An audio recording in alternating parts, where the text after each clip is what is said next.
Good evening, everyone.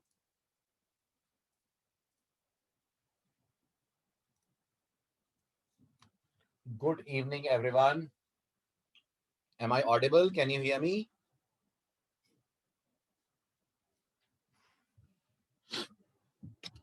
चलो आगे बढ़े। अब लास्ट लेक्चर में आपने ऑब्जेक्ट्स रिलेटेड और फंक्शंस रिलेटेड सारे एडवांस को अच्छा सुनिए। रुकिए, एक टॉपिक बचा है। एरो फंक्शन नहीं हुआ था ना आपका? एरो फंक्शन हो गया था? एरो एरो हो गया था, ओके।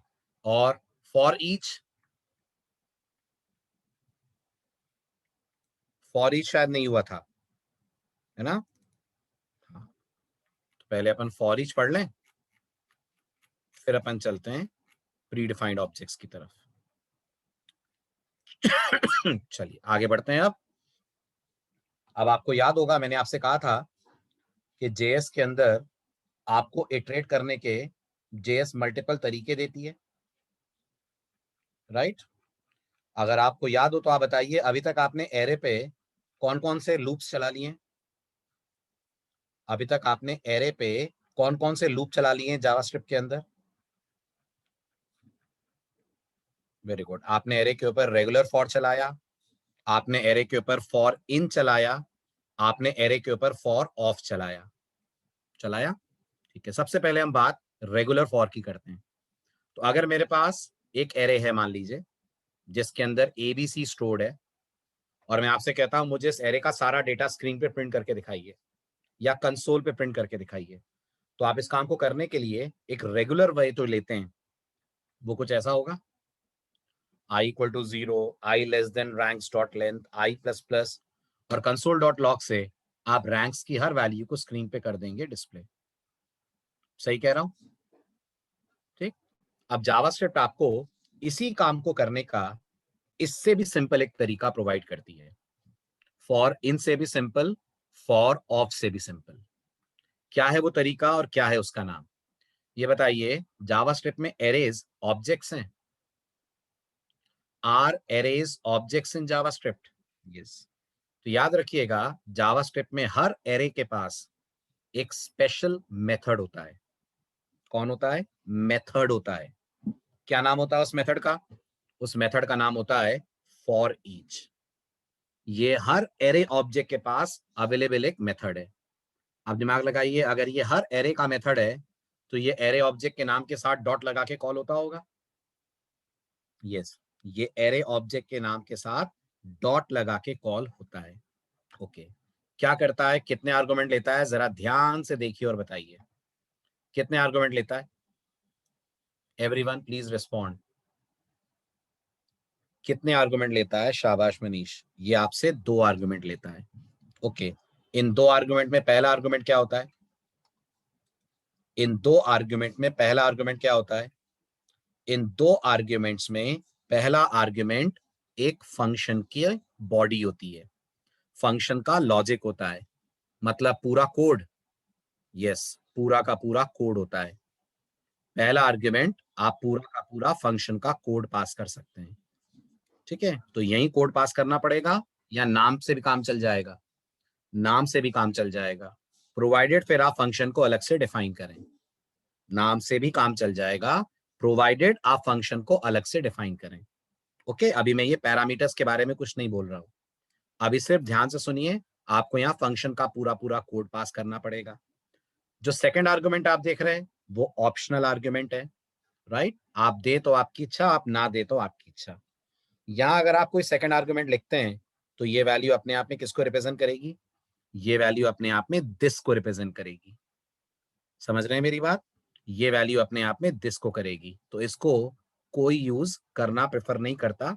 और अगर आप यूज नहीं करेंगे तो जावास्क्रिप्ट यहाँ क्या मान लेगी? अगर आप यूज नहीं करेंगे तो जावास्क्रिप्ट यहाँ पे मान लेगी अनडिफाइंड। अगर आप यूज नहीं करेंगे तो जावास्क्रिप्ट यहाँ पे क्या मान लेगी? जावास्क्रिप्ट मान लेगी यहाँ पर आप जो वैल्यू दे रहे हैं दैट इज अनडिफाइंड। आ रही है बात समझ? पॉइंट क्लियर है? राइट। तो अब बात करते हैं फॉर ईच यूज कैसे होगा।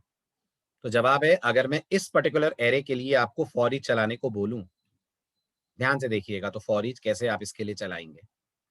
तो जेएस का कहना है इस एरे के लिए जो फॉर ईच चलेगा वो आपका कुछ ऐसे चलेगा। आप सबसे पहले लिखेंगे ranks dot for each. Ranks dot for each क्यों लिख पा रहे हैं, आप समझ पा रहे हैं? क्योंकि रैंक्स एक ऑब्जेक्ट है, फॉर ईच उसका एक मेथड है। पहला पॉइंट क्लियर है, राइट? अब फॉर ईच आपसे पैरामीटर में एक फंक्शन लेता है। इस फंक्शन में मिनिमम आपको एक आर्गुमेंट देना पड़ेगा। ये आर्गुमेंट किसको रिप्रेजेंट करेगा? ये आर्गुमेंट एरे की एक एक वैल्यू को रिप्रेजेंट करेगा। इसका मतलब जब आप कहेंगे रैंक्स डॉट फॉर ईच, तो जावास्क्रिप्ट एरे का हर एलिमेंट लेगी और उस एलिमेंट के लिए इस फंक्शन को कॉल करेगी। यानी ये फंक्शन एक तरह का कॉल बैक है। बिल्कुल, ये फंक्शन एक तरीके का कॉल बैक है। तो फॉर ईच मेथड के अंदर से जेएस इस फंक्शन को कॉल करेगी और पैरामीटर में क्या भेजेगी? पैरामीटर में भेजेगी आपके एरे की एक एक वैल्यू। तो पहली बार क्या पास करेगी? पहली बार क्या पास करेगी? सब पे चलेगा मोनिका ये। पहली बार पास करेगी ये ए, अगली बार पास करेगी जावास्क्रिप्ट बी, फिर पास करेगी सी। और ये आप तय करिए कि आपको बॉडी के अंदर क्या करना है। फिलहाल मैं बॉडी के अंदर क्या कर रहा हूं? Everyone please respond. फिलहाल मैं बॉडी के अंदर सीधे सीधे इसको कंसोल डॉट लॉग से प्रिंट करा दे रहा हूं। फिलहाल I am not doing anything else, सिर्फ इसके डेटा को स्क्रीन पे कंसोल डॉट लॉग से प्रिंट करा दे रहा हूं। तो इस कोड का आउटपुट क्या आएगा? तो इस कोड का आउटपुट आएगा एक बार ए, एक बार बी, एक बार सी। आ रही है बात समझ? तो बिना प्रैक्टिकली कोई लूप लगाए हुए ऑटोमेटिकली आप फॉर ईच से एरे के एक एक डेटा को कर सकते हैं एक्सेस। नहीं, ये सिर्फ एरेस के लिए अवेलेबल है Manish, not for anything else. Okay, it's only and only made available for arrays. इसलिए आप हर एक पे इसको लगाने का नहीं सोच सकते, आप इसको सिर्फ लगाएंगे एरेस के साथ। आगे बढ़ू? क्लियर है? राइट। अब अगली जरूरी बात सुनिए, एक बार फिर बताइए, ये जो आप कॉल बैक दे रहे हैं ये कितने पैरामीटर ले रहा है? हाल फिलहाल एक पैरामीटर ले रहा है। और वो एक पैरामीटर क्या है? वो एक पैरामीटर एरे की एक एक वैल्यू है। अगर आप चाहें तो यहाँ एक और पैरामीटर दे सकते हैं, या ई के बाद कॉमा करके एफ भी लिख सकते हैं। अगर आप यहाँ एक पैरामीटर और देते हैं तो जावास्क्रिप्ट फिर आपको इन एलिमेंट्स का इंडेक्स भी पास करेगी। जावास्क्रिप्ट फिर आपको इन एलिमेंट्स का इंडेक्स पास करेगी। तो गौर करिए, ई में जब ए आएगा तो एफ में क्या आएगा? फटाफट बताइए, ई में जब ए आएगा तो एफ में क्या आएगा? तो एफ में 0 आएगा। फिर ई में जब बी आएगा तो एफ में 1 आएगा। ई में जब सी आएगा तो एफ में 2 आएगा। ठीक, इतने का प्रैक्टिकल देखते हैं।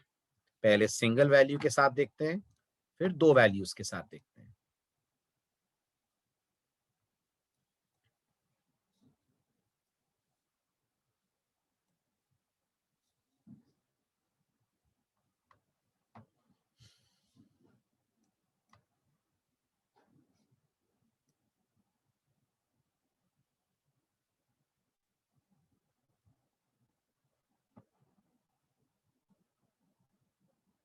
बिल्कुल, दोनों का काम एक सिंगल फॉर से हो जा रहा है। तो अब नोटिस करिए, यहां पर मैंने एरो फंक्शन यूज कर लिया है, पढ़ा था लास्ट लेक्चर में, याद आ रहा है? राइट, तो मैंने यहाँ पर सीधे एरो फंक्शन लगा दिया है। फॉर ईच के पैरामीटर में मैंने लिया है एक फंक्शन जो पैरामीटर में ले रहा है x, and because of arrow या फैट एरो देकर मैंने उसकी दे दी है बॉडी। साथ में एक बी आर दे देते हैं ताकि वैल्यू वर्टिकल आपको दिखे। रन कीजिए तो आप नोटिस करेंगे एक बार एक्स में आया 10, अगली बार एक्स में आया 30 और तीसरी बार एक्स में आया 50। जो भी आपका डेटा था, यहाँ इस बात पे भी गौर करा होगा आपने, अगर डेटा बीच में से गायब है तो फॉर ईच उस डेटा के लिए इटरेट नहीं होता है।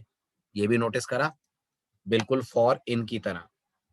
राइट, तो यहाँ 10, 20, 30, 40, 50 आप डालेंगे तो आपको पूरा डेटा मिलेगा। As expected you will get all 5 values. और अगर आपने पैरामीटर में एक वैल्यू बढ़ा दी और सपोज करिए आपने यहाँ y लिख दिया, तो आप लिख सकते हैं यहाँ पर $x is at index dollar curly brace y। तो आपका कोड स्क्रीन पे बताएगा कि ये वैल्यू एरे के कौन से इंडेक्स पे है। तो 10 के साथ आएगा 0, 20 के साथ आएगा 1 एंड सो ऑन। समझ आ रहा है फॉर ईच? लेकिन एक बार फिर बता दूं, किस पे चलेगा? सिर्फ एरे पे चलेगा। किसी खास तरह के एरे पे कि सभी एरे पे? सभी एरे पे। एरे ऑफ ऑब्जेक्ट्स लेंगे तो भी चलेगा।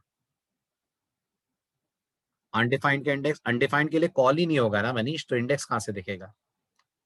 अगर आपने यहाँ 20 और 40 गायब कर दिया तो फॉर ईच इसके लिए चलेगा ही नहीं। इंडेक्स कैसे आएगा? इंडेक्स सिर्फ 3 आएंगे, 0, 2 और 4। सही है? चलो आगे। This is all about for each. तो अब आगे हम लोग जहां तक संभव हो सकेगा फॉर ईच और एरो इनको करेंगे यूज। दिस इज ES6 और मॉडर्न जावास्क्रिप्ट। बढ़ूं आगे? गुड। चलिए अब स्टार्ट करते हैं। नेक्स्ट बहुत ही सिंपल सा टॉपिक है, फिर आ जाएंगे अपन डॉम पे। और टॉपिक है जावास्क्रिप्ट के कुछ इंपॉर्टेंट प्री डिफाइंड ऑब्जेक्ट्स को एक्सप्लोर करना, जो आपकी डे टू डे प्रोग्रामिंग में बहुत काम आएंगे। तो आपको मैंने फर्स्ट डे कहा था जब हमने ऑब्जेक्ट ओरिएंटेड प्रोग्रामिंग स्टार्ट की थी जेएस में, कि जेएस आपको कुछ बने बनाए ऑब्जेक्ट्स देती है जो आप नहीं बनाते हैं, जेएस बना के देती है, विंडो वगैरह के अलावा। तो अगर आपको याद हो तो जेएस आपको कुछ बने बनाए ऑब्जेक्ट्स प्रोवाइड करती है। खास तौर पे 3 ऑब्जेक्ट्स बहुत इंपॉर्टेंट हैं। एक डेट ऑब्जेक्ट है, एक मैथ ऑब्जेक्ट है और एक स्ट्रिंग है। एज सच तो स्ट्रिंग कोई ऑब्जेक्ट नहीं है, आप क्रिएट करते हैं उसका ऑब्जेक्ट, बट क्योंकि स्ट्रिंग के पास मेथड्स बड़े काम के हैं इसलिए हम उसे भी इसी टॉपिक में कवर अप करने वाले हैं। राइट? तो सबसे पहले हम पढ़ेंगे जावास्क्रिप्ट का डेट ऑब्जेक्ट। ओके, जावास्क्रिप्ट का डेट ऑब्जेक्ट दो पर्पसेस के लिए आप यूज करते हैं। पहला पर्पस, अगर आपको करंट डेट और टाइम रिट्रीव करना हो। दूसरा पर्पस, अगर आपको अपनी तरफ से कोई कोड ऐसा लिखना है जिसमें आपको करंट डेट और टाइम या कोई डेट और टाइम सेट करना है। जैसे अगर आपको यूजर की एज कैलकुलेट करनी है तो आपको उसकी डेट ऑफ बर्थ लेनी पड़ेगी। और अगर डेट ऑफ बर्थ लेनी पड़ेगी तो आप चाहेंगे ना उस डेट ऑफ बर्थ पे आप डेट बेस्ड कैलकुलेशंस कर पाए? डेफिनेटली चाहेंगे। तो आप ये नहीं चाहेंगे कि आप उसे स्ट्रिंग स्टाइल में रखें, आप चाहेंगे आप उसे डेट स्टाइल पे रखें। और ये करने के लिए आप यूज करेंगे अगेन डेट ऑब्जेक्ट। तो याद रखें डेट ऑब्जेक्ट के दो रोल है। नंबर 1, आप उससे करंट सिस्टम डेट रिट्रीव कर सकते हैं। नंबर 2, आप उसमें कोई भी रैंडम डेट अपनी तरफ से स्टोर कर सकते हैं। अब बात आती है डेट ऑब्जेक्ट को यूज कैसे करेंगे। तो गौर कीजिएगा, डेट ऑब्जेक्ट के पास कुछ कंस्ट्रक्टर्स अवेलेबल हैं जो आपको तरह तरह से डेट्स क्रिएट करने में हेल्प करते हैं। सबसे पहला है इसका नॉन पैरामीटराइज कंस्ट्रक्टर। क्या करेगा, गेस करिए क्या करेगा? जिस ब्राउजर पे एप्लीकेशन रन हो रही है उस ब्राउजर के ऑपरेटिंग सिस्टम में जो भी करंट डेट और टाइम सेट है ये वो डेट और टाइम रिट्रीव कर लेगा। तो इसका मतलब अगर मैं इस लाइन को आज की डेट में अपने लैपटॉप पे चलाऊं तो क्या आएगी? डेट। अगर मैं इसको आज की डेट में अपने लैपटॉप पे चलाऊं तो डेट आएगी 13 फरवरी 2021। राइट? सिर्फ डेट ही आएगी कि टाइम भी आएगा? तो गौर करिएगा, डेट और टाइम दोनों आएंगे जब आप इसको डिस्प्ले करेंगे। तो प्रैक्टिकल देखें इसका। यस, देख सकते हैं। ब्राउजर में अपन कंसोल विंडो ओपन करते हैं, कहिए जेएस से let now is equals to new date.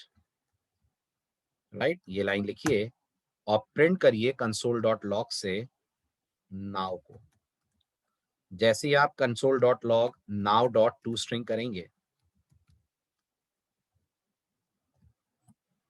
Check करिए आपको डिस्प्ले में मिल जाएगा करंट डेट और टाइम। राइट, इसमें सब कुछ आपको मिल रहा है, डेट भी मिल रही है, टाइम भी मिल रहा है, हम जीएमटी से कितने आगे हैं वो भी पता लग रहा है और हमारी टाइम जोन भी पता लग रही है। दिख रहा है? बढ़ूं आगे? राइट। सेकंड है, अगर आपको अपनी तरफ से कोई डेट रिप्रेजेंट करवानी हो तो डेट आपको सेकंड कंस्ट्रक्टर प्रोवाइड करता है जिसमें आप पास करेंगे स्ट्रिंग स्टाइल में। यस नावेद, क्योंकि to string document dot write में अपने आप चलता है। राइट। कंसोल डॉट लॉग में कहानी अलग है, ठीक है ना। चलिए अब आते हैं इधर, यहाँ अपन ने प्रिंट करा डेट में डबल कोट्स के अंदर, तो आप यहाँ पास करेंगे डबल कोट्स में इस पर्टिकुलर पैटर्न में डेट। इसमें ये जो TH स्क्वायर ब्रैकेट में दिख रहा है, ये बता रहा है कि मंथ के शुरू के 3 लेटर कंपलसरी हैं, बाकी आपको जितने देने हैं आप दीजिए, कंप्लीट देना है कंप्लीट दीजिए, आधा अधूरा नाम देना है वो दे सकते हैं। तो गेस करिए, अगर मुझे आज की डेट ही रिप्रेजेंट करनी है इस कंस्ट्रक्टर से तो मैं क्या बोलूंगा। अगर मुझे इसको आज की ही डेट अपनी तरफ से प्रोवाइड करनी है तो मैं यहाँ डबल कोट्स में दे सकता हूं इसको फेब। मिनिमम फेब तो देना पड़ेगा आपको, क्योंकि 3 लेटर का मंथ का नाम तो ये लेगा। और अगर मैं पूरा फेब्रुअरी देना चाहूं तो, मैं पूरा फेब्रुअरी देना चाहूं तो कोई दिक्कत नहीं है, आप पूरा फेब्रुअरी दे सकते हैं। उसके बाद फिर आपको डे देना है। गौर करिए आज डे क्या है, आज डे 13 है, 13 दीजिए, कॉमा लगाइए और कॉमा लगा के फिर आप प्रोवाइड करेंगे मंथ, और ये पूरा डबल कोट में जाएगा। यस, ये पूरा डबल कोट में जाएगा। तो अगर हम लोग इंडिया की इंडिपेंडेंस डे को रिप्रेजेंट करने का ऑब्जेक्ट बनाए तो कैसे बनाएंगे। अगर हम लोग इंडिया की इंडिपेंडेंस डे को रिप्रेजेंट करने का ऑब्जेक्ट बनाए तो कैसे बनाएंगे। Let independence equal to new date, क्या पास होगा, वेरी गुड, सबसे पहले पास होगा ऑग। आप पूरा अगस्त भी दे सकते हैं, मैंने पास करा Aug 15 comma 1947 like this. Clear हुआ, राइट। ये हमारे पास सेकंड कंस्ट्रक्टर। प्रिंट पूरा मिलेगा, प्रिंट तो टू स्ट्रिंग को करना है ना। चले आगे, आगे बढ़ू, चलिए नेक्स्ट। अब इसके बाद आपके पास है तीसरा कंस्ट्रक्टर। तीसरा वाला क्या करेगा, जवाब दीजिए। तीसरा वाला कंस्ट्रक्टर आपसे वही वैल्यू लेगा, लेकिन लेगा इंटीजर स्टाइल में। अगर आपको लग रहा है ये स्ट्रिंग स्टाइल में देना दिक्कत भरा है, स्पेलिंग में एरर आ सकती है, मिस्टेक हो सकती है, तो आप यहाँ पर इंटीजर स्टाइल में दे सकते हैं। लेकिन जब इंटीजर देंगे तो गौर करिएगा ऑर्डर बदल जाएगा। सबसे पहले क्या देना पड़ेगा, सबसे पहले देना पड़ेगा ईयर, फिर देना पड़ेगा मंथ, फिर देना पड़ेगा डे। इसमें भी क्या ध्यान रखना है, जल्दी बताइए, इसमें भी क्या ध्यान रखना है। दो बातें ध्यान रखनी है। पहली बात, जेएस के लिए मंथ 0 से शुरू होता है, जेएस के लिए मंथ 0 से शुरू होता है। तो अगर हम आज की डेट दे रहे हैं तो क्या देंगे, यहाँ पर ईयर क्या आएगा, ईयर आएगा 2021, मंथ आएगा 1, 2 नहीं आएगा। जेएस जनवरी को 0 मानती है तो फरवरी को 1 मानेगी, और उसके बाद आप प्रोवाइड करेंगे डे। क्लियर है, ठीक है। दूसरी बात, ऐसा क्यों मतलब, ऐसा क्यों मतलब, लैंग्वेज इस तरह से बनाई गई है, जावा भी तो ऐसा ही करती है। जावा में आप कैलेंडर क्लास यूज करो, जावा भी आपको यही बताएगी। तो जावा भी तो ऐसा ही करती है मनीष, जावा में कैलेंडर क्लास यूज करो, जावा बताएगी कैलेंडर क्लास में जनवरी 0 है, फेब्रुअरी 1 है। सब जगह ऐसा ही है, राइट। चलो आगे। दूसरी बात, अगर आपने मंथ के चारों डिजिट नहीं दिए, दो ही डिजिट दिए या एक ही डिजिट दिया, तो फिर जेएस उसके पहले 19 मान लेगी। समझ आ रही है बात। इसलिए मंथ को प्रॉपर पास करिए, अगर आप नहीं चाहते हैं कि जेएस प्रीफिक्स में 19 लगा दे, राइट। तो इस कंस्ट्रक्टर से इंडिपेंडेंस डे वाली लाइन कैसे लिखोगे, कैसे लिखोगे, let independence equal to new date. आगे आगे आगे आगे, 15 अगस्त 1947, यहां कैसे लिखेंगे, इस कंस्ट्रक्टर से कैसे बनाएंगे। 47 भी चलेगा, ना लिखे 19 तो चल जाएगा, और 7 आएगा, 8 नहीं आएगा। अगस्त का महीना 7 हुआ ना, 0 से शुरू करें तो, है ना। और यहाँ आ जाएगा 15, ये डे होगा। और अच्छा करना है तो आप 19 खुद लिख दें। चलो आगे, क्लियर। चलिए अब आते हैं नेक्स्ट, डेट का फोर्थ कंस्ट्रक्टर। फोर्थ कंस्ट्रक्टर आपको मौका देता है कि आप प्रोवाइड कर सकें इसको मल्टीपल चीजें। अब ध्यान से देखिए और बताइए मल्टीपल में क्या क्या आ रहा है, क्या क्या पास करना अलाउड है। मल्टीपल में क्या क्या पास करना अलाउड है, ढेर सारी चीजें। Month, day, year, hour, minute, second, इतनी चीजें आप इसको पास कर सकते हैं। ऑर्डर यही रखना पड़ेगा। यस, अनफॉर्चुनेटली ऑर्डर यही रखना पड़ेगा। आप ऑर्डर चेंज नहीं कर सकते। अगर आपने ऑर्डर चेंज करा तो फिर जेएस की तरफ से आ जाएगी एरर, क्योंकि वो डिफरेंट तरीके से फिर डेट को करने लगेगी इंटरप्रेट। Is this clear? ठीक है, तो जो एग्जांपल दिख रहा है वो भी समझ में आ रहा है आपको?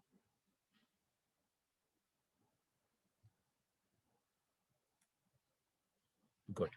नेक्स्ट,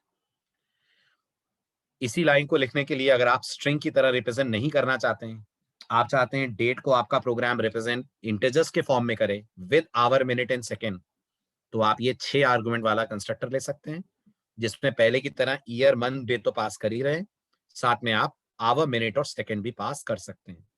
और ये जो आवर, मिनट, सेकंड ले रहा है किस फॉर्म में ले रहा है? ये ले रहा है 24 आवर क्लॉक के फॉर्म में। दिख रहा है? ये ले रहा है 24 आवर क्लॉक के फॉर्म में। उस स्टाइल में ये आपसे लेगा वैल्यूज। चलूं आगे? गुड। अब आ जाइए फिफ्थ कंस्ट्रक्टर पे, सॉरी फिफ्थ तो हो गया। अब आ जाइए लास्ट। लास्ट कंस्ट्रक्टर बिल्कुल वही है जो आपने जावा की डेट क्लास में भी देखा होगा। ये कंस्ट्रक्टर आपसे पैरामीटर में मिली सेकेंड्स लेता है और 1 जनवरी 1970 मिडनाइट से काउंट करके जब तक ये मिली सेकेंड्स पूरे होते हैं वहां तक का डेट और टाइम आपको क्रिएट करके देता है। वहां तक का डेट और टाइम आपको क्रिएट करके देता है। मतलब इस लाइन को समझने की कोशिश कीजिए। मैंने जेएस से कहा let a is equal to new date, और यहां मैंने पास करा 2147483649। क्या लग रहा है आपको जेएस क्या करेगी? जेएस, जावा में भी एक मेथड है ना, जावा का डेट क्लास का कंस्ट्रक्टर ऐसा ही है, वो भी आपसे मिली सेकेंड्स लेता है, और या फिर जावा के अंदर आपको फाइल हैंडलिंग के अंदर मिलता है एक मेथड, बट वो मेथड आपको सिर्फ मिली सेकेंड्स देता है, वो कुछ इंटरप्रेट नहीं करता है उसका। ये इंटरप्रिटेशन वाला काम जावा का कंस्ट्रक्टर करता है डेट क्लास का। ठीक है, अब दिमाग लगाइए, अगर मैंने इतना बड़ा नंबर पास करा है तो जावास्क्रिप्ट क्या करेगी? जावास्क्रिप्ट 1 जनवरी 1970 रात के 12 बजे से गिनेगी। ये जो बड़ा नंबर देख रहे हैं इसको क्या मान रही है जावास्क्रिप्ट? इसको मान रही है मिली सेकेंड्स। इतने मिली सेकेंड बीतने पर जो भी डेट और टाइम बनता है वो आपके ए वेरिएबल में आकर स्टोर हो जाएगा। समझ आया? पॉइंट क्लियर हुआ? तो अगर आपने वेरिएबल बनाते वक्त बड़ा सा एक नंबर पास करा तो जावास्क्रिप्ट क्या मानेगी? जावास्क्रिप्ट मानेगी आप उसको कह रहे हो इतने मिली सेकेंड्स कैलकुलेट करो, और इतने मिली सेकेंड्स बीतने पर जो भी डेट बन रही है वो इसके अंदर लाकर स्टोर कर दो। Point clear? राइट? जैसे एग्जांपल इसका ले लेते हैं, अगर क्वेरी आपको कुछ है तो। फॉर एग्जांपल मैंने कहा a is equals to new date, और यहां पर मैंने पास करा 2147483649, कुछ ऐसे पास करा। तब आप नोटिस करिए कौन सी डेट बन रही है? डेट बन रही है 26 जनवरी 1970। 1 जनवरी 1970 से ही जावा भी कैलकुलेट करती है, बिल्कुल। और क्या बोलते हैं 1 जनवरी 1970 को? कुछ नाम दिया हुआ है? 1 जनवरी 1970 खास डेट है ये कंप्यूटर साइंस में, इसको कुछ नाम मिला हुआ है। इसको नाम मिला हुआ है इपॉक डेट। ये इस डेट का नाम है। इपॉक का मतलब होता है starting, that is the meaning of the word epoch. और इस डेट में क्या खास है? इस डेट में क्या खास है? 1 जनवरी 1970 को क्या हुआ था? 1 जनवरी 1970 को यूनिक्स का पहला सर्वर बना था। यूनिक्स सर्वर की क्रिएशन डेट है ये। इसलिए मैक्सिमम लैंग्वेजेस जो यूनिक्स सर्वर के ऊपर अपने ऑपरेशंस करती हैं, यूनिक्स सर्वर बेस्ड हैं, वो इस डेट को अपने कैलकुलेशंस का बेस बनाकर चलती हैं। क्लियर? चलूं आगे? राइट। अब आ जाइए डेट के स्पेसिफिक मेथड्स पे। अभी आपने देखा डेट का ऑब्जेक्ट कैसे बनाते हैं।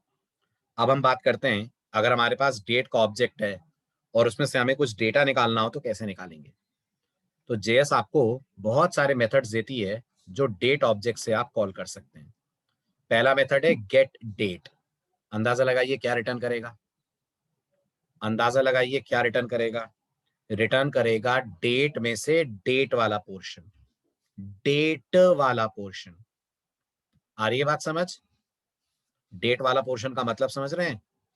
आज की डेट क्या है, 13 फरवरी है ना, तो 13 दे देगा आपको। Right. Then we have get day. Get day क्या देगा, गेट डे आपको डे ऑफ द वीक देगा। तो आज वीक का कौन सा डे है, आज वीक का कौन सा डे है, कौन सा डे है, आज वीक का 7वां दिन है जावास्क्रिप्ट की तरफ से, और वो 7वां दिन है इसलिए वो रिटर्न करेगी 6, क्योंकि संडे को जेएस क्या मानती है, संडे को जेएस 0 मानती है।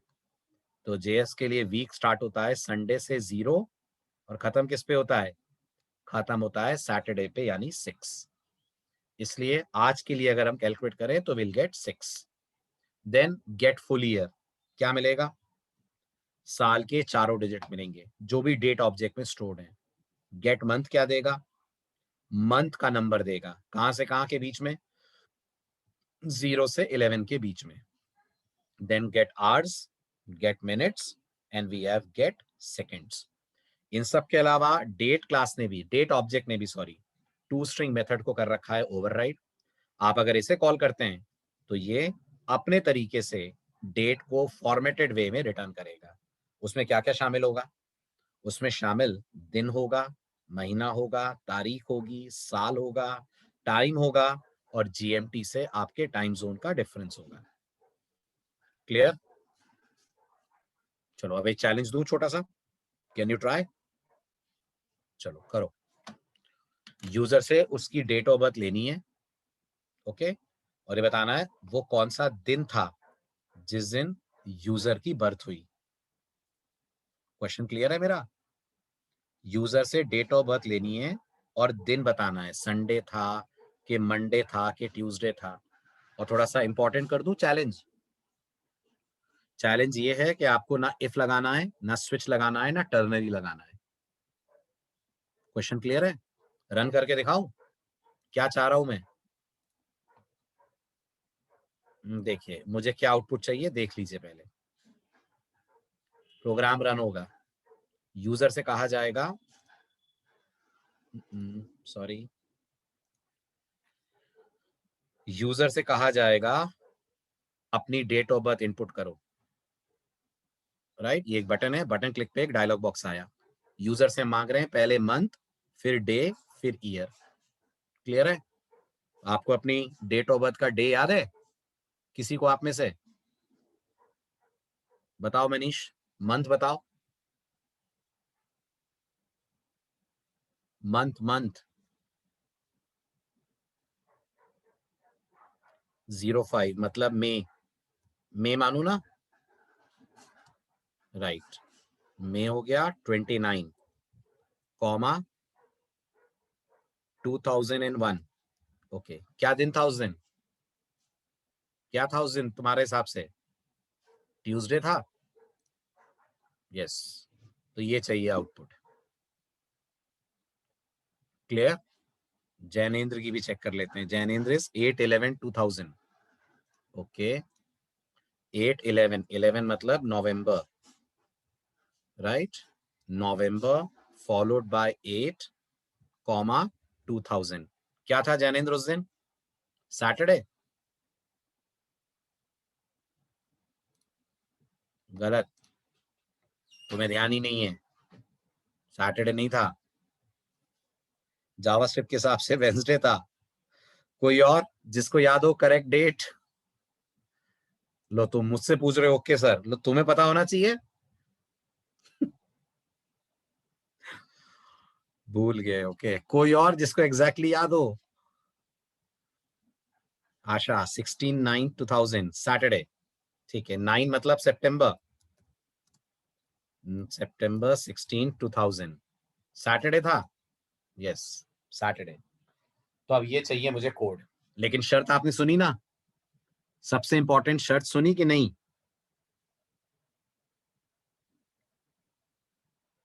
जल्दी जल्दी बोलिए। कोड में इफ नहीं लगना चाहिए, स्विच नहीं लगना चाहिए, टर्नरी नहीं लगना चाहिए, कुछ नहीं लगाना है आपको। क्लियर? बनाओ।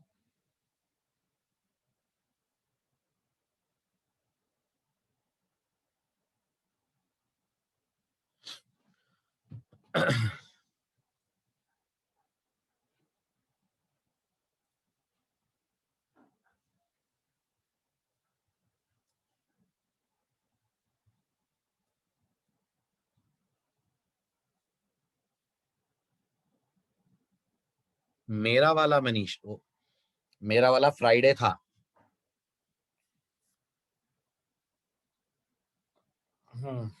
चलिए बनाइए जल्दी। बिना इफ के, बिना स्विच के, बिना टर्नरी के बनाना।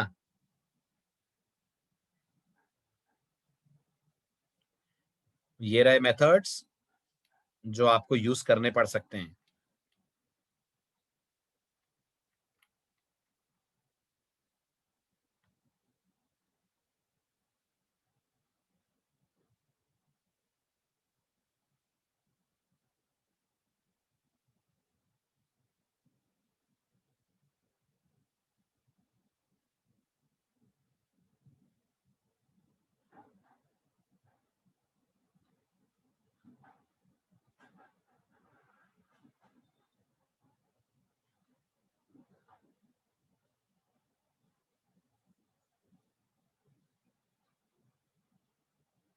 बन पा रहा है?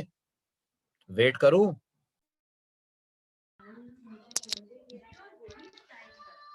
मम्मी, रेखा वासिया को फोन आ रहा था तुम्हारे फोन।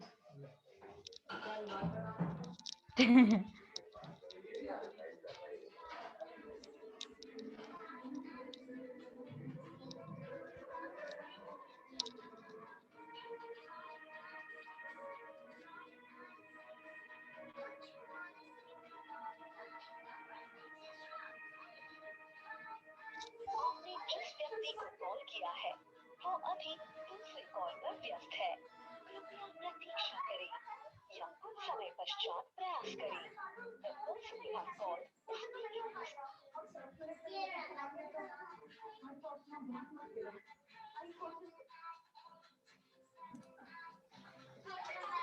निधि सिंगरोले, आपका ऑडियो ऑन है, म्यूट योरसेल्फ।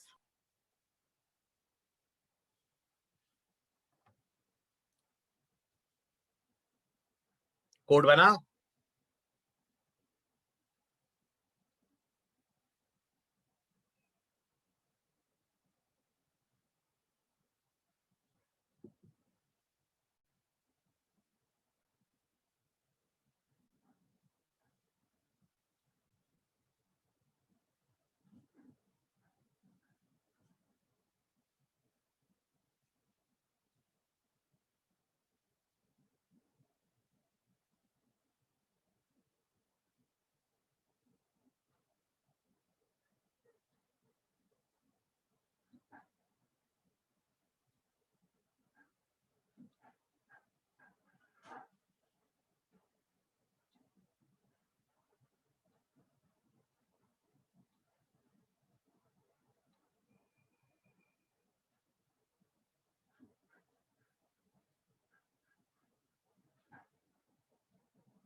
बिल्कुल सही, परफेक्ट लॉजिक।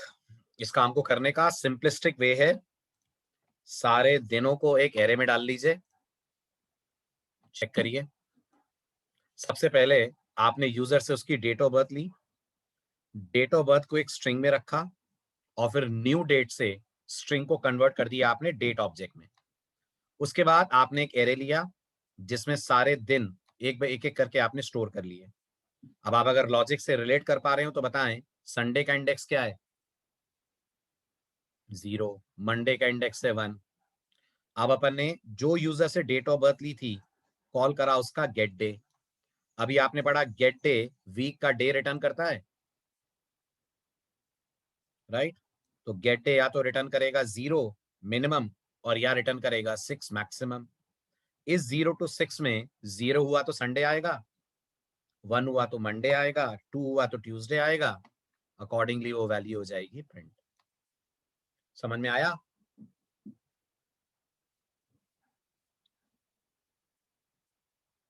जल्दी जल्दी बोलिए, क्लियर हुआ? अननेसेसरी इफ एल्स लगाना, स्विच लगाना, सबसे बच गए आप। क्लियर? आगे बढ़ा जाए। This all about date object. Other than date, JavaScript आपको अगला इंपॉर्टेंट ऑब्जेक्ट प्रोवाइड करती है जिसका नाम है स्ट्रिंग ऑब्जेक्ट। याद होगा आपको, स्ट्रिंग नंबर की तरह, बूलियन की तरह प्रिमिटिव और नॉन प्रिमिटिव दोनों वे में बनाई जा सकती है। तो जो आपको पहला तरीका दिख रहा है स्ट्रिंग लिटरल, वो स्ट्रिंग बनाने का कौन सा तरीका है? वो स्ट्रिंग बनाने का प्रिमिटिव वे है। और जो दूसरा तरीका आप देख रहे हैं वो स्ट्रिंग को as a non primitive object create करने का तरीका है। चॉइस आपकी है, आप जैसे चाहें कर ले। फंक्शंस, मेथड सब दोनों पे बराबर काम करेंगे। अब आता है हमारे पास स्ट्रिंग पे काम करने के लिए पहली प्रॉपर्टी जिसका नाम है जेएस के अंदर लेंथ। लेंथ क्या रिटर्न करेगा? जल्दी जल्दी बोलिए, लेंथ क्या रिटर्न करेगा? लेंथ प्रॉपर्टी आपको रिटर्न करेगी आपके स्ट्रिंग की लेंथ। लेंथ मेथड है कि प्रॉपर्टी है? प्रॉपर्टी है, मेथड नहीं है, राइट? तो लेंथ के साथ पैरेंथेसिस नहीं आएगा, ध्यान रखिएगा। ओके। और कैरेट क्या रिटर्न करेगा? दिमाग लगाइए। कैरेट आपसे इंडेक्स लेगा और उस इंडेक्स पे मौजूद कैरेक्टर रिटर्न करेगा। तो बताइए, अगर मेरी स्ट्रिंग में भोपाल है और मैंने कहा कैरेट 4, तो क्या मिलेगा? गुड, मुझे मिलेगा ए, राइट? और अगर आपने इंडेक्स गलत पास करा, तब अगर आपने गलत इंडेक्स पास करा तो कोई एक्सेप्शन नहीं आएगी, कोई इंडेक्स एरर या array index out of bounds जैसा कुछ नहीं होगा। बस जेएस आपको ब्लैंक स्ट्रिंग रिटर्न कर देगी। बात समझ आई? जेएस आपको ब्लैंक स्ट्रिंग रिटर्न कर देगी। That is the role of caret. अब एक छोटा सा एग्जांपल लेते हैं। यूजर से एक स्ट्रिंग लेते हैं, प्रिंट करते हैं उसकी लेंथ, प्रिंट करते हैं उसका पहला कैरेक्टर, प्रिंट करते हैं उसका आखिरी कैरेक्टर। ठीक, अब पहला कैरेक्टर हमें किससे मिलेगा? पहला कैरेक्टर 0 से, आखिरी आखिरी मिलेगा लेंथ -1 से। तो कोड ऑब्जर्व कीजिए। फंक्शन के अंदर मैंने यूजर से एक स्ट्रिंग इनपुट करवाई, वो स्ट्रिंग रख ली मैंने टेक्स्ट में, टेक्स्ट की कैलकुलेट करवाई मैंने लेंथ। मान लीजिए यूजर ने स्ट्रिंग इंटर करी इंडिया, तो बताइए एलईएन में क्या आ गया? अगर वर्ड इंडिया है तो, अगर वर्ड इंडिया है तो एलईएन में आ गया 5। तो प्रोग्राम सबसे पहला आंसर देगा आपको लेंथ ऑफ इंडिया इज 5। फिर मैं बोलूंगा टेक्स्ट का कैरेट 0, तो मुझे 0th कैरेक्टर मिल जाएगा आई। और जब मैं बोलूंगा कैरेट लेंथ -1, तो मुझे मिल जाएगा इंडिया का आखिरी character which is A. Simple है। इसका रन टाइम इफेक्ट देख लें। मैंने कोड रन करा, इनपुट में टाइप करा इंडिया, प्रोग्राम ने मुझे तीनों चीजें दे दी। Length of India is 5, first character is I, last character is A. आगे बढ़े। पहला एग्जांपल क्लियर? ओके। अब जैसे आपके पास कैर एट है, ऐसे आपके पास कैर कोड एट भी है। बड़े दिन से आप इंतजार कर रहे थे जावास्क्रिप्ट के अंदर आस्की कैसे मिलेगी। ये रहा जवाब, आस्की कैसे मिलेगी। अगर आपको किसी की भी आस्की देखनी है तो आप उसका पास करें इंडेक्स नंबर, जेएस आपको रिटर्न करेगी उस पर्टिकुलर इंडेक्स पे मौजूद कैरेक्टर की आस्की या यूनिकोड वैल्यू। क्लियर? आ रहा है समझ? और अगर गलत इंडेक्स आपने पास करा, उस इंडेक्स पे कोई कैरेक्टर नहीं है, तो जेएस रिटर्न करेगी आपको NaN। NaN याद है? NaN याद है? याद होगा, रिप्रेजेंट्स नॉट अ नंबर। तो क्या आ रहा है फिलहाल आउटपुट?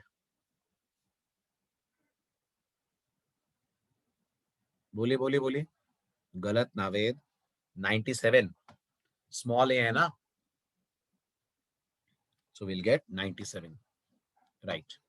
देन हमारे पास अगला मेथड है इंडेक्स ऑफ। क्या करता है? आपसे एक स्ट्रिंग या कैरेक्टर लेता है और इसकी अक्रेंस कॉलिंग स्ट्रिंग के अंदर ढूंढता है। मिल गया तो इंडेक्स रिटर्न करता है, ना मिला तो रिटर्न करता है -1। तो प्रोग्रामिंग में राम है। Does the word programming contain the word Ram? तो जवाब है यस, प्रोग्रामिंग में राम है। ओके, अब अगर प्रोग्रामिंग में राम है तो आपका प्रोग्राम राम की इंडेक्सिंग करके देगा आपको। एक से ज्यादा हुए तो फर्स्ट अक्रेंस। क्लियर? एक से ज्यादा हुए तो देगा फर्स्ट अक्रेंस। ठीक है, तो प्रोग्रामिंग में राम कौन से इंडेक्स पे आ रहा है? अगर पी का इंडेक्स 0 माना जाए तो राम वाले आर का इंडेक्स 4 होगा, so will get the value as 4। अब इंडेक्स ऑफ है तो लास्ट इंडेक्स ऑफ भी है। लास्ट इंडेक्स ऑफ आपसे सेम काम करेगा, बस आपको अक्रेंस ऑफ लास्ट कैरेक्टर देगा। तो गेस करिए, वेलकम यूजर में लास्ट वाला ई कहां पर आ रहा है? तो लास्ट वाला ई यूजर के अंदर आ रहा है। इस ई का जो भी इंडेक्स होगा वो आपको मिलेगा। अगर काउंट करा जाए तो ये 0, ये 1, ये 2, 3, 4, 5, 6 स्पेस 7, 8, 9 और ये वाले ई का इंडेक्स हो गया 10। So will get the result as 10। Simple है। Next we have a method called replace. Replace आपसे दो स्ट्रिंग लेगा, फर्स्ट स्ट्रिंग को सर्च करेगा, सेकेंड स्ट्रिंग को उसकी जगह ओवरराइट या रिप्लेस करेगा। लेकिन याद रखिएगा ये सिर्फ फर्स्ट अक्रेंसी रिप्लेस करता है। तो अगर मेरे पास स्ट्रिंग है वेलकम यूजर और मैंने रिप्लेस में पास करा यूजर कॉमा सचिन, तो जिस स्ट्रिंग में वेलकम यूजर था उसमें यूजर की जगह आ जाएगा सचिन और मुझे रिटर्न होकर मिल जाएगी उसकी एक कॉपी। वो कॉपी हम रख लेंगे S2 में, S2 को प्रिंट करेंगे तो मिलेगा वेलकम सचिन। और S1 में अभी भी रहेगा वेलकम यूजर, राइट। अब दो बड़े मिलते जुलते मेथड्स हैं, एक का नाम है सब str और एक का नाम है सब स्ट्रिंग। दोनों अलग अलग काम करते हैं, ध्यान दीजिएगा, लेकिन नेचर ऑफ जॉब सेम है। दोबारा सुनिए, एक है सब str और एक है सब स्ट्रिंग। दोनों अलग अलग काम करते हैं लेकिन नेचर ऑफ जॉब सेम है। नाम से आपको समझ में आ रहा होगा, सब str स्ट्रिंग की सब स्ट्रिंग रिटर्न करता है। पैरामीटर कितने मांगता है आपसे? पैरामीटर आपसे 2 मांगता है। पहला पैरामीटर क्या है? बोलिए बोलिए बोलिए। पहला पैरामीटर इंडेक्स है और दूसरा क्या है? दूसरा क्या है? दूसरा नंबर ऑफ कैरेक्टर्स है। ठीक है, तो अगर मैंने बोला है 3, 4, प्रोग्रामिंग में 3 से 4 कैरेक्टर दो, तो 3 इंडेक्स किसका है?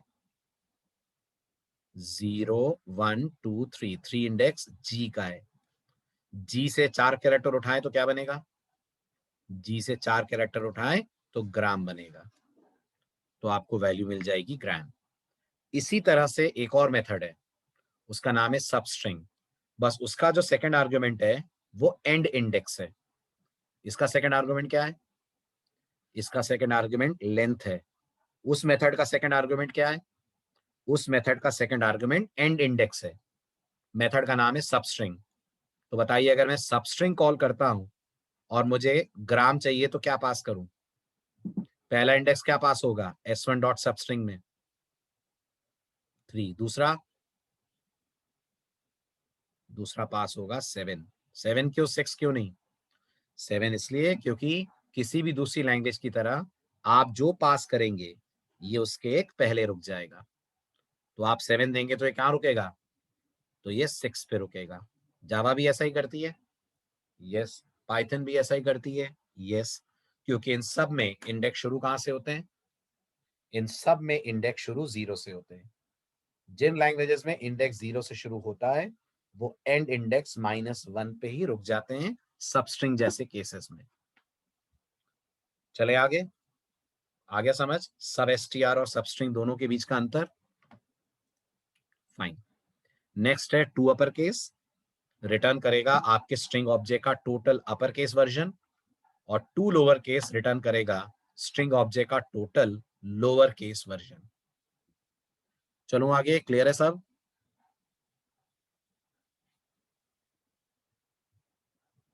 क्लियर है? चलो तो फटाफट इस कोड को बताओ कैसे बनाओगे। यूजर से एक स्ट्रिंग लेनी है और गिन के बताना उसमें कितने वॉवल है।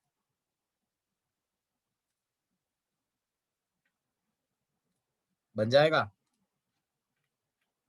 यूजर से एक स्ट्रिंग लेनी है और गिन के बताना उसमें कितने वॉवल हैं। बन जाएगा? क्या लगेगा? लूप लगेगा? लूप लगेगा, लूप।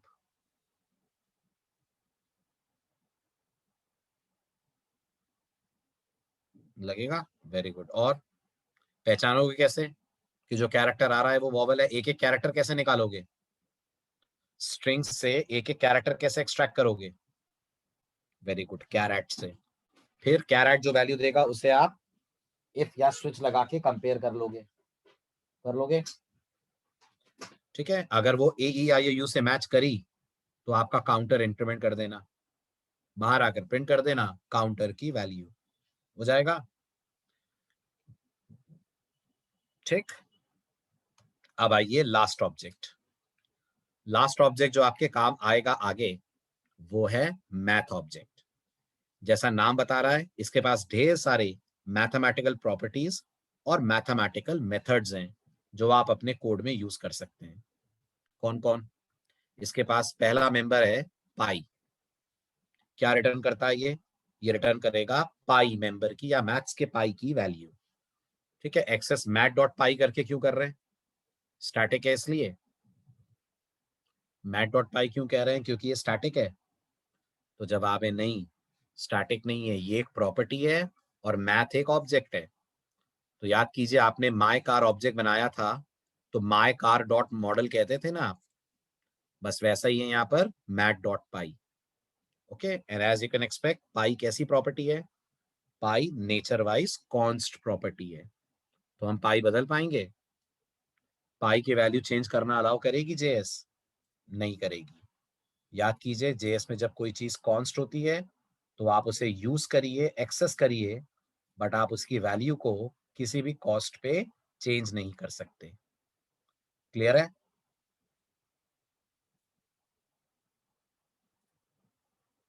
बढ़े आगे।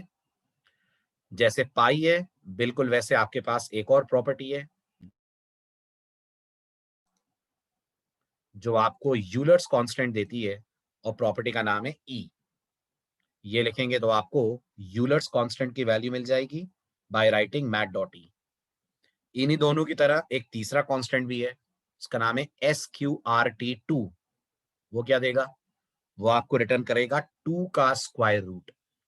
अगर आपको याद हो तो 1.4 समथिंग होता है, तो आपको मिल जाएगी square root value of 2। Clear है? देन मैथ के पास है कुछ मेथड्स। पहला मेथड है मैक्स। क्या लेगा क्या देगा? फटाफट बोलिए। क्या लेगा और क्या देगा? आप इसे क्या देंगे, ये आपको क्या देगा? आप इसे पास करेंगे कोई भी वैल्यू, ये आपको क्या रिटर्न करेगा? ये आपको रिटर्न करेगा इन वैल्यूज में मैक्सिमम। तो 2 ही पास कर सकते हैं कि 2 से ज्यादा भी कर सकते हैं? क्या लगता है? 2 से ज्यादा भी कर सकते हैं। जो आपको जितनी आपको पास करनी हो वैल्यूज आप करिए, ये आपको रिटर्न कर देगा उनमें मैक्सिमम। लेकिन याद रखिएगा, वैल्यूज नंबर होनी चाहिए। स्ट्रिंग पास कर दी तो पुराना स्टाइल, जेएस रिटर्न करेगी NaN। आ रही है बात समझ? यस, सिर्फ 2 का ही स्क्वायर रूट है, बाकियों का स्क्वायर रूट खुद निकालिए। उसके लिए मेथड है मैथ ऑब्जेक्ट के पास, वो आपको स्क्वायर रूट निकाल के देगा। ठीक, चले आगे। अब जैसे मैक्स है वैसे मिन भी है। मिन को भी आप मल्टीपल वैल्यूज दे सकते हैं और ये आपको रिटर्न करेगा उन वैल्यूज में मिनिमम। राइट इसको भी चाहिए क्या, इसको भी चाहिए पैरामीटर में नंबर, स्ट्रिंग ये भी नहीं लेगा। देन वी हैव पाव, पाव को आप पास करेंगे 2 नंबर, एक बेस एक पावर, ये रिटर्न कर देगा आपको 4 का स्क्वायर। इस एग्जांपल में कितना 16.0, right. Then we have SQRT, SQRT आपसे लेगा एक वैल्यू और क्या लौटाएगा, लौटाएगा उस वैल्यू का square root. Then we have very interesting function, बड़ा मजेदार, आगे काम आएगा आपके प्रोजेक्ट में। फंक्शन का नाम है रैंडम। क्या करेगा रैंडम मेथड, रैंडम मेथड को जितनी बार आप कॉल करेंगे वो उतनी बार आपको एक रैंडम वैल्यू रिटर्न करेगा। Between what and what, between greater than equal to 0.0 and less than 1.0। याद रखिएगा 1 एक्सक्लूसिव है यहां पर, राइट। तो ये आपको रिटर्न करेगा 0.0 से लेकर लेस देन 1.0 के बीच की वैल्यू, मतलब मैक्सिमम रिटर्न करेगा 0.9, मैक्सिमम क्या रिटर्न करेगा, गुड, मैक्सिमम आपको ये रिटर्न करेगा 0.9। समझ आया, राइट। तो आप इसको आगे देखिएगा, बहुत सारे एग्जांपल्स में यूज करने वाले हैं, बहुत सारी जगहों पर ये काम आपके आएगा। Math dot random, for example आपको अपनी वेबसाइट का रैंडमली बैकग्राउंड कलर चेंज करना है, इसी से होगा,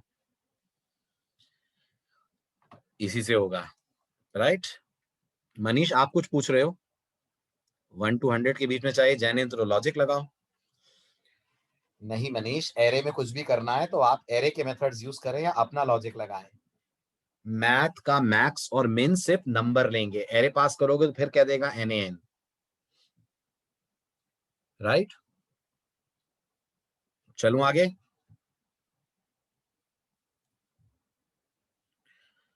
चलिए last but not the least, math class हमें देती है 2 और मेथड, एक का नाम है फ्लोर और एक का नाम है सील, राइट। फ्लोर क्या करता है, पढ़ा है आपने, फ्लोर क्या करता है, फ्लोर आपसे एक वैल्यू लेगा और आपको क्या रिटर्न करेगा, आपको क्या रिटर्न करेगा, इस वैल्यू का nearest smallest integer, nearest smallest integer. तो 2.7 का नियरेस्ट स्मॉलेस्ट इंटीजर कौन, 2.7 का नियरेस्ट, अरे अरे अरे 3, आशुतोष 3 2.7 से छोटा है, 2.7 का नियरेस्ट स्मॉलेस्ट इंटीजर 2, राइट। और फ्लोर का उल्टा कौन है, फ्लोर का उल्टा सील है, सील को 2.7 देंगे तो क्या देगा, तो ये आपको 3 देगा। सील कॉल करेंगे तो ये आपको रिटर्न करेगा 3, ये रिटर्न करेगा nearest largest integer as compare to the value passed, right. चलिए अब हम जावास्क्रिप्ट के आखिरी फेज में, आखिरी स्टेज पे, मेक श्योर एक भी लेक्चर मिस ना हो, ठीक है। इसके बाद फिर आपका सीधे बैकएंड स्टार्ट हो जाएगा, एडवांस जावा वालों का तो हो ही गया है, जैंगो वालों का भी स्टार्ट हो जाएगा, राइट। और ये लास्ट फेज है हमारा डॉम प्रोग्रामिंग। तो लास्ट लेक्चर में, नेक्स्ट लेक्चर में अपन स्टार्ट करेंगे DOM programming. Closure inner functions होते हैं नावेद, एक फंक्शन की बॉडी में अगर आप दूसरा फंक्शन डिफाइन करते हो, नेस्टेड करते हो, तो वो क्लोजर कहलाते हैं।